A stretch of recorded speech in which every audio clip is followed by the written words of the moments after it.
Hi everyone, this seems like a very fitting title as I feel like we're all jumping through hoops somewhat these days. So for my very first official YouTube challenge, we're going to take a look at jumping through hooped arms. I've had an abnormal amount of people asking me how to teach this trick these days. So your dog does need to have a leave it, but I will post a video tutorial on how to teach a leave it in the below comments. In the beginning of the video while I was talking, I just did a little refresher with Reggie where I put a treat out and reminded him he needed to leave it while I got into this position where he's kind of in the middle position or I'm in front of him and he's looking through at the treat. The reason I use this position initially is because it's likely not going to go as smoothly for you as it is for me in this video, keeping in mind that Reggie already knows this behavior. I start in this position so that everything's basically lined up and they really don't have any choice to go anywhere else. Believe me, they're going to try to go around you, under your hands, around your hands, and so on and so forth. So this just kind of sets you up for success and puts you in a more comfortable position so that if things do go wrong, you can adjust things quickly. The reason your dog needs to have a strong leave it is because when you first start working this, you can't have food in your hands, otherwise your dogs will just become too focused on your hands and they will not learn that they need to actually step over your hand to get to the reward. Although we do start with a leave it, we do have to work up to the point where the dog is able to ignore the food and still complete the task of jumping through your hooped arms. This can take several training sessions, but when I do decide to try having food in my hands, I do still put a reward out on the floor so they have something to focus forward on. Okay, so now you can see in the video, once I'm confident that the dog is aware that they are supposed to jump through the actual hooped arms, I change my position and I move the hoop off to the side of my body.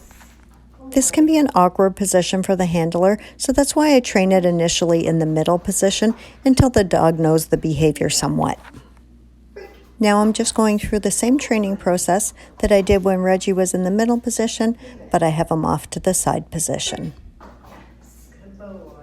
I start with treats out in front, I ask for a leave it, release them to the reward, and then gradually I build up to where I actually have treats in my hand and I actually toss the treat from my hand rather than having one out in front of him.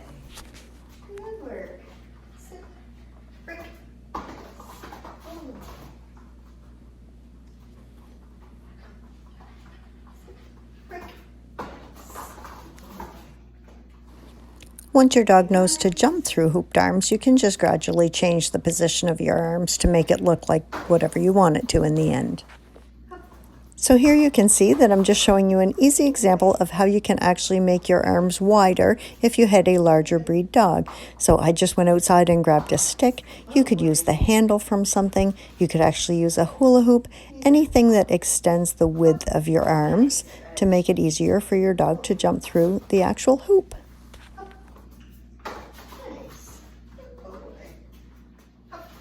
For the disc doggers out there, you can see that I'm using my disc to increase the width of my arms. Again, I'm still just teaching it as a trick, so I'm rewarding with food, but it is a great skill to have to incorporate into routines in time once you start doing some disc freestyle.